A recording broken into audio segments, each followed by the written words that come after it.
Brothers Mohsin and Hussein, first of all, welcome to on the program on Ahl Bayt TV. Thank you. They left the country because of the political situation there, because there was no opposition. Although people have changed today, that's the difference really. The people of Bahrain have changed completely. At the time there was a few people that stood up against the governments, but today we have the majority of the population of Bahrain standing up, around 500,000 people, according to some estimates. They came out on the 13th, on the 12th, and they all came out with one word, saying that they want this government to fall. They want a new regime. They've had it with all the 200 years that they've spent, because for the people that don't know about Bahrain, the royal family have been in Bahrain for 200 years. They've been ruling this country. And go ahead if you... I mean, watching it on the TV, I've literally seen, small children around in the community, and I've met them. They don't know what they're saying, but they are shouting, "Ashab yurid isqat an-nizam." Brother Hussein, would you tell us what exactly people have come out on the street and what their aim is, what exactly they are demanding from the government or from the rulers of the country?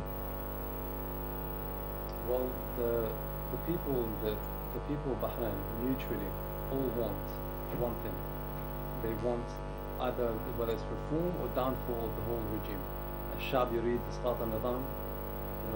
I've seen only last week I was in Bahrain myself, and I only arrived back 2 days ago. While I was there, I saw around where we live in Ali, our area, there were small children, 5-6-year-olds, yeah, they were shouting "Ashab yurid isqat an-nizam."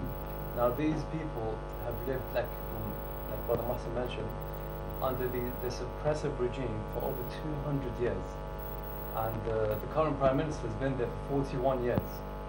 Initially, when they came out, all they wanted was the downfall of the current Prime Minister, which is Khalifa bin Salman. Realizing that this thing that's going to happen, they thought this is not going to work.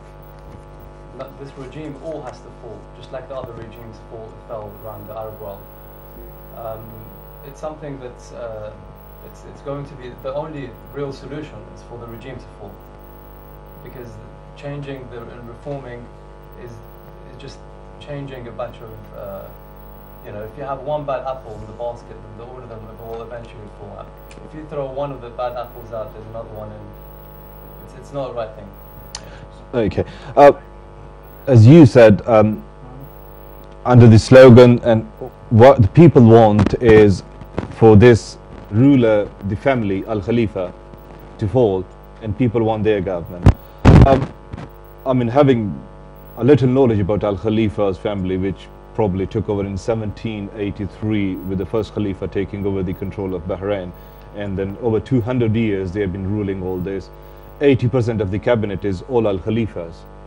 There are two houses, the upper house and the lower house. Lower house, probably few years back, people were given right to vote, and they formed the religious parties. What exactly would you say is wrong with their policies, and what exactly people want the policies to be right? All types of, all citizens. But to be more specific, the Shia community within Bahrain suffer this the most, okay? Because around the areas, even if you were to drive around within Bahrain and you drive within Shia areas, you'd realize that they're much more run down. Not because they're less educated or have less money, because those people are oppressed and targeted the most.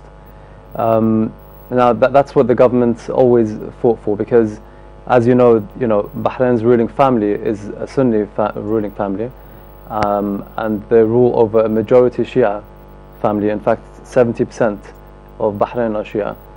Now, they've promoted this Sunni Shia division, and they started promoting this in order to get some support from the Sunnis, and that's the only reason why they're doing it. But to be honest, the oppressiveness is broadened over all the communities. Okay. Some light, what exactly is the background of Shia-Sunni conflict in there, and which isn't there, which I can't see in today's movement? It's all people, whether Shia and Sunni. I've seen most of the Sunni ulamas coming and giving fatwas against the Al-Khalifas. Exactly. I mean, just to add to the point that Brother Hussein made about the Shias being oppressed. The one thing that we have to highlight is that in Bahrain, both the Shias and the Sunnis are oppressed. It's just the majority of the country are Shia. For that reason, you know, the Shias are oppressed. I mean, when you look at this, I mean, Bahrain in terms of religious splits, around 70% are Shia. So when you're looking at that type of split, obviously, when Brother Hussein speaks, he'll say the Shias are oppressed, but so are the poor families, the Sunni families in Bahrain too, the ones that are, you know, classed, the ones that aren't part of the Al Khalifa, for example. Because at the end of the day, it's the ruling family that have been taking all the resources of the country for themselves and for their own people. And this is a very important point to make. I mean, in terms of Bahrain right now, just to give the viewers, I mean, some background into how the people are living today, tonight. I mean, every area has been split up, for example. And the youths in the area have taken control over there. They've basically barricaded themselves into their own villages, towns, etc. And the Sunnis and Shias are standing side by side doing this. And this is a very important point. Some Sunnis are protecting Shia areas, and likewise vice versa. So in terms of the people, the way they're standing right now, they're one people asking for one call. They want change. They want to change the whole regime. It's not a question of, you know, the Shias wanting to advance over the Sunnis or whatever. They want democracy, like, you know, the rest of the Middle East have asked for recently, and some of the countries are working towards. Okay. Yes. I mean, the gist of you saying is, for Bahraini people, the old formula of divide and rule is not going to work this time for this protest, and when the people have stood up this time. Not at all. I mean, one of the greatest calls right now is that one of the greatest chants in the protests are, no Sunni, no Shia, we all united, we will not sell our country, is the exact quote. So what they're saying is, we want to stand together. This is something that the whole of Bahrain wants. I mean, even if you speak to people in the Gulf region, outside Bahrain, other citizens of Kuwait, Qatar, anyone else who's not related to the ruling families, they will clearly tell you that people of Bahrain are oppressed, whether Sunni, Shia, whatever. The governments are very greedy. They've been there for many years, and they're just stealing the wealth of the country year after year. I mean, there's no reason. I mean, for the people that haven't visited Bahrain, when you see Bahrain on TV, you see all these high, glossy buildings. You could never imagine that there are people in Bahrain right now living in towns and villages that would be classed as shack towns, similar to what people live in Brazil. I mean, this, if someone was to say this on TV right now, people might think this is nonsense. But go out there, go to the country and go to the villages, and you'll see how people live right now. It's completely different to what the media tries to portray day after day. I mean, when you read the papers, you see the glossy buildings, the new financial harbour. It's all just a show. This is a very important point to make. It's a show. And in cabs or the buses, but in reality, what they've done is, in order to control this, the majority of their people, they've deprived them, and this is the only way they've managed to control them. And for this reason, the people have stood up today, and they're willing to sacrifice their lives for this, and they've stood up so aggressively. I mean, you see the people have stood up with so much passion that you can't see this on many of the mainstream media channels, although if you look at the channels such as Press TV, Al Alam in Arabic, and sometimes if you go on YouTube, you may see these videos of youths going up to people, up to the police with their chests opened and getting shot. I mean, this is not just something they do to show off, you know, some sort of protest or something. They're actually getting shot in the chests, and there's people dying, and there's video clips of this. But unfortunately, this is all being hidden from mainstream media because of, all the, the ruling family. What they do is they try to deprive the people from seeing this. They don't want people to see this for their own agendas to go through, really. That brings us to that, Bahraini Defense Forces, which is known as Bahrain Defense Forces, BDF. It's not a huge army. A couple of F-16, F-5, U-60s, an old XS, USS William, which is probably named as Royal Bahraini Naval Ship Sabah. Yeah, it's an old frigate from USS's army, USA's army. What exactly is the composition of Bahraini army and police, which are countering the protesters on the street? Would you throw some light on that, please? Is that? Yes, please. One of you, anybody who knows better. Well, go on. Okay. The Bahrain army itself is basically, if you're a Shia citizen, you're not allowed to join the army. This is one law that's been implemented, and this is one of one of the requirements of the people, that they should be part of their army.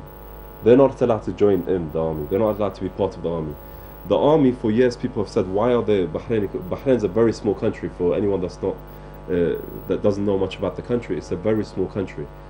For years we've asked, why should they spend so much money on the military? Why are they buying tanks? I mean, you can never imagine Bahrain going to war with another country. But today they've proven to us, I mean, the reason why they buy these tanks and they've accumulated all this military equipment is to control their own people and to use on their own people. The Bahrain army is made up, and the police is made up of foreign forces, mercenaries, similar to what you see in Libya right now. Although in the media this is not also portrayed for the same reason, I mean, but they're made up of people from different countries, from Syria, Yemen, Jordan, and now from Iraq. They brought people that used to work with Saddam to work with our Khalifa, and people see these people, they hear their accents and dialects, and they know these people are not from Bahrain. So this is the way the army is. Thank you so much, brothers. We are really grateful, mashallah, and we do appreciate. हाँ, तो मैं अर्ज़ करूँगा नाज़रीन कि इस situation में और इन हालात में हम सब को, ख़वातीन हैं, हज़रात हैं, बुज़ुर्ग हैं, नौजवान, इंसानी, इस्लामी और ईमानी फ़र्ज़ है कि हम मुसलसल एहतजाज करें उन क़ुव्वतों के ख़िलाफ़ जो पुरअमन तहरीक को कुचलना चाहते हैं. Bahrain is known for one thing around the world. It's that it is a very rich country. In fact, per capita GDP is one of the highest in the world, thanks in large part to the oil boom. But some people in Bahrain complain that there is a large portion of the population here that has not benefited from economic growth. A large portion of the population, they say, is hidden and not talked about. And that is the topic of our first story on Inside the Middle East. Take a look. The story for this edition of Inside the Middle East was supposed to be about poverty in the Persian Gulf. In a city like Manama in Bahrain, visitors usually see this: skyscrapers piercing the blue sky, expensive cars, once a year, the exclusive Formula One race on Bahrain's brand new racetrack. But drive out a few miles and you sometimes see this: decrepit housing, run-down and dirty streets in mainly Shiite villages that have not benefited from Bahrain's economic boom. As always, our royal family and our government have fears that those Shia could take over the government one day. On the way back to the hotel, we stop at a sports field in the village, shooting hoops with local kids on a broken basketball goal.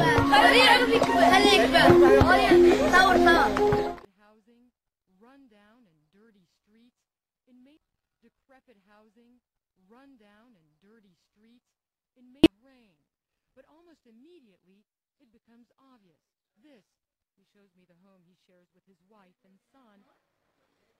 Decrepit housing, run down and dirty streets. نرفض الحوار ويا هذه النظام هذا نهائيا نرفضه، لأن هذا لا أمانة له، هذا النظام لا أمانة له نهائيا. هذا من الخمسينات من دخل البلد هو هاي حالته، يراوغ مراوغة الثعلب من غزل البحرين.